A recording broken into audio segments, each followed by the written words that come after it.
বরাক দর্পণ studio. নমস্কার সুধী দর্শকবৃন্দ, news Barak দর্পণ studio থেকে আমি সঞ্জন কুমার প্রকাশিত।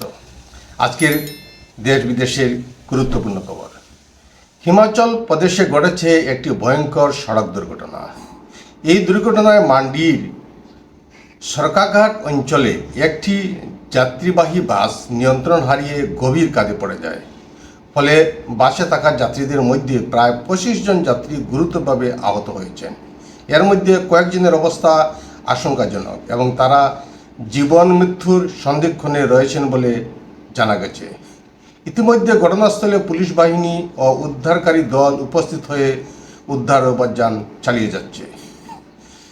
গোটা রাজ্যের মতো গৌহাটি ও তীব্র প্রখর গরমে ও জনজীবন বিপন্ন হয়ে পড়েছে। রাজ্যিক চিড়িয়াখানায় ও তার প্রভাব পড়েছে। তাই চিড়িয়াখানা কর্তৃপক্ষের কর্মকর্তা রজনীকান্ত ডেকা পশুদের গরম থেকে রক্ষা করতে বৈদ্যুতিক ফ্যান, কুলার ছাড়াও এসির ব্যবস্থা সহ বাঘদের জন্য বড় বাথটব বানিয়েছেন। তিনি আরও জানান, এই গরমের আবহে বন্য সংরক্ষিত প্রাণীগুলি ঠিকমতো খাবার গ্রহণ করছিল না, এখন সব ঠিক আছে। জগদীপ ধনখড়ের হঠাৎ উপরাষ্ট্রপতি পদ থেকে পদত্যাগের পর বিভিন্ন রাজনৈতিক দলের মধ্যে তীব্র আলোড়ন তৈরি হয়েছে। কে বসতে পারেন এই পদে? বিভিন্ন মহলে চর্চার শেষ নেই। তবে বিজেপির কোনো ঘনিষ্ঠ নেতাকেই এই পদে বসানো হবে সেটা নিশ্চিত। অনেকেরই নাম তালিকায় উঠানামা করছে। গত বুধবার এ বিষয়ে একটি বিজ্ঞপ্তি জারি হয়েছে, যদিও নির্বাচনের নির্দিষ্ট তারিখ এখনও ঘোষণা হয়নি। রিটার্নিং অফিসার ও সরকারি রিটার্নিং অফিসার নিয়োগের কাজও চলছে।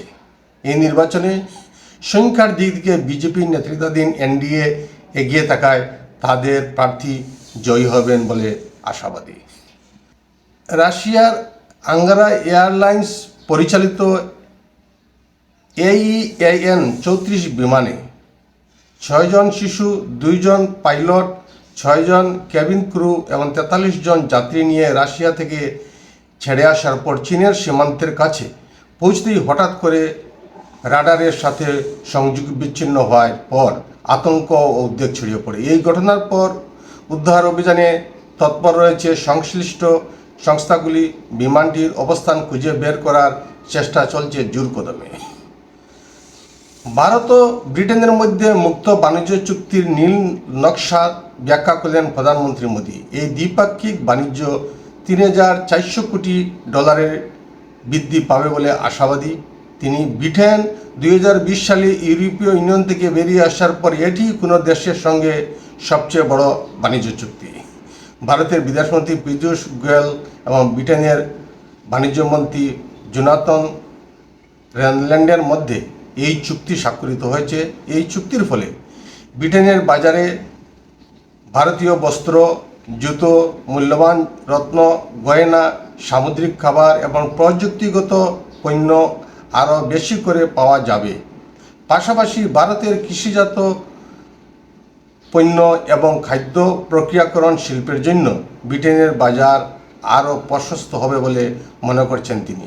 এই চুক্তির ফলে ভারতের তরুণ প্রজন্ম, কৃষক, মৎস্যজীবী এবং ক্ষুদ্র, কুটির ও মাঝারি শিল্পের সঙ্গে জড়িত বেশি উপকৃত হবেন। আজকের প্রতিবেদনে এখানেই সংক্ষিপ্ত বিরতি টানছি। সবাইকে নমস্কার জানিয়ে বিদায় নিচ্ছি। নিউজ বরাক দর্পণ স্টুডিও।